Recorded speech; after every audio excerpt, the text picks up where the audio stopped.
104.7 The Cave, Springfield's pure classic rock. Bill Burr in town this Saturday. Let's talk to him. Hey, Bill, how are you today, sir? I'm doing great. How are you? I'm doing fantastic now that I'm talking to you. I've been a big fan of yours for a long time, so as soon as they told me that you would take some time out of your busy schedule to talk with me on my little morning show, I was like, hell yes. For those of you who don't know, Bill Burr is going to be at the Great Southern Bank Arena this Saturday, and if you don't have your tickets, get them now. You will miss out on a hilarious comedian. First off, congratulations on Old Dads, and of course the Live at Red Rock special. That is one of my favorite venues in the entire country, but that's because I've only seen bands play there. What was it like to perform at that venue as a comedian? I'm Generation X, so I grew up with MTV. I always remember U2 did their video there, so it was obviously beyond iconic. As a comedian to play like a big rock venue is that's something my generation anyway. We never dreamt of that because the big thing was just selling out comedy clubs. So, but to perform there, the crowd was amazing. My favorite thing about that special is the crowd, because when I first started doing stand-up, there was sort of a collective consciousness of media. People were kind of had a general agreement of what was going on in the world, and now because everybody can pick their own media, everybody's like separated. So I thought it was funny when I was doing the special, I would say something ridiculous and everybody would laugh, but every once in a while you just hear a random guy just go, yeah! like it totally made sense. In his world, it wasn't ridiculous. So that's kind of what I liked about it. It's got to be, I just can't even imagine standing up there with a full band playing at that venue, but just as one guy on that stage between you and everybody else, it's just got to be, you guys are made out of way thicker skin than I can ever imagine. If you went on your first night and that's what that would be absolutely terrifying. But they all came there to see me, so true. It was more, when you're coming up as a comedian, trying to get the crowd rather than where I'm at now where it's like, you already have the crowd. I'd have to totally screw up to lose them.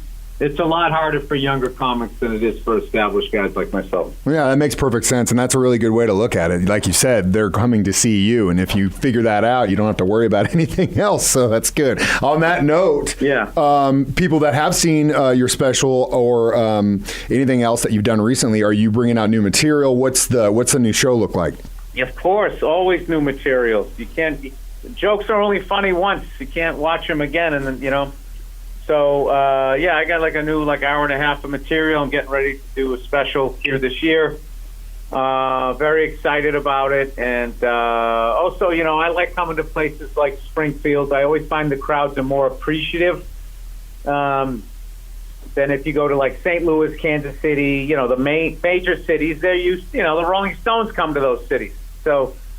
I think they're used to having a drive to go see stuff. So when you go out of your way to come to their places, I find the crowds are really, really, it's like cranked up by like another 20%. So I already know it's going to be a great show. It will be. And you're right, 110%, because we get skipped over. We're so close to St. Louis and Kansas City a lot. It's definitely a treat when either a band or a comedian like yourself does decide to stop here and do a show. We love it. And it's going to be really, really awesome. Really excited about it.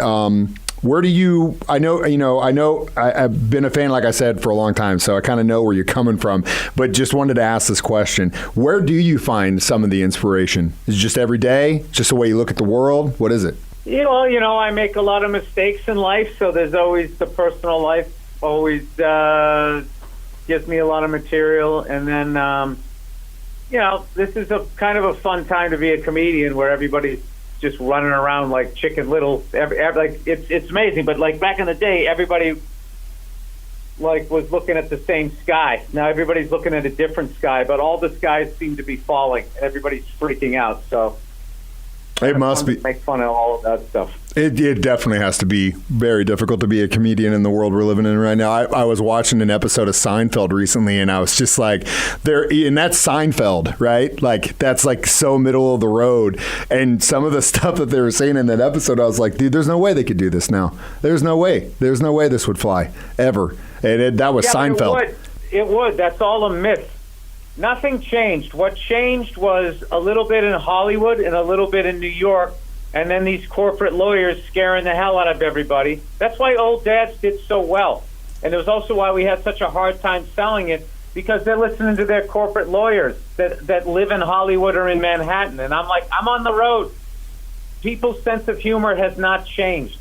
This whole idea that, like, you know, my favorite thing is when somebody posts something old on Instagram, like a joke, and they go, oh, no way you could get away with that today. It's like, you just did. You just did. You just posted it. We all looked at it. We all laughed. People saw it for the first time. Everybody laughed. Everybody just keeps going, you can't do this, you can't do that, you can't say this. It's just like, yes, you can. You can. It was a bunch of, like, extreme liberal bullies that acted like they cared about oppressed people, and they didn't. They didn't. They cared about themselves. That's all they talked about. And it was a bunch of BS, and it turned into, like, this, you know, the Red Scare, like naming names and all of this stuff. But, like, at what point did everybody's sense of humor change? The only time I ever bought into that was after 9/11. Like, what's funny now? It's like, I know, nothing. And then it took a couple of weeks, and then people just had to get out of the house. So if we could survive that, I think we can survive white people's appropriation. You said exactly the way I feel. And I just, see, and I don't understand. I don't know what the solution is, because it seems to me, I'm 41, so it seems to me the generation, 20s and younger, they're already assuming that that's the way it is. This is the way it is. They're not. They're not. I hope you're right. They're not. They come out to my shows. Everybody, it's all a myth. It's all a myth. It's just like, oh, everybody in this country's evil. We need to go bomb them. No, they're not. They're like us. They're like us, and they have psychos running their country, just like us. Yeah. Look at this election we have coming up.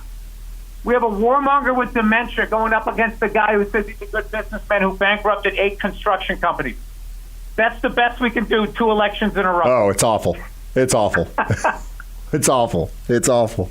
I'm glad I got you going hot, because that's what I was kind of hoping for, and I'm just glad you didn't take that energy and direct it towards me, which I'm very thankful for. So, again, Bill, thank you so much. Why would I do that?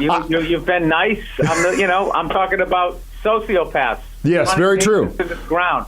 Well, I won't make the mistake of finding out which football team you follow. Yeah, that's not no here or there. I like people, they don't want a sociopath running the country unless it's wearing a color tie they like. It's like, that's what they've reduced people to. I like that color tie. I'm going to ignore everything else you're doing. Something else that bugs me is the fact that they give comedians a rough time about the jokes that they do, but you can be in the House and Senate, and they just voted that you can't prosecute them for insider trading.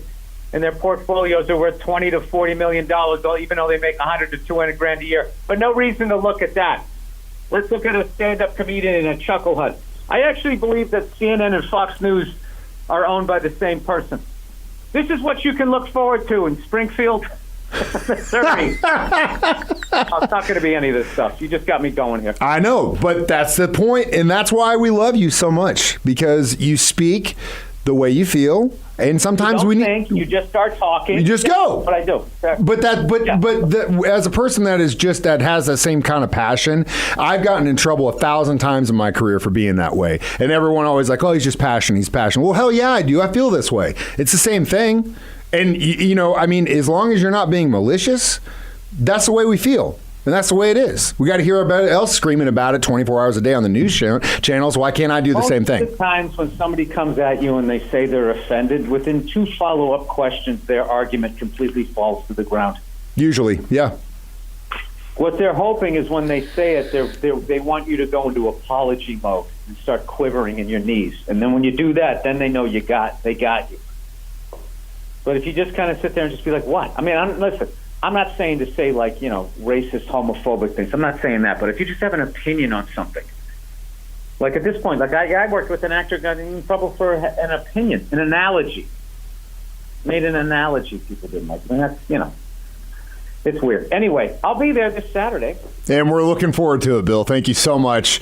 Great Southern Bank Arena this Saturday. Get your tickets now. Bill, thank you so much for the conversation this morning. I really appreciate it. See you on Sunday, y'all. Saturday. My fault. All right. I'll see you. See you.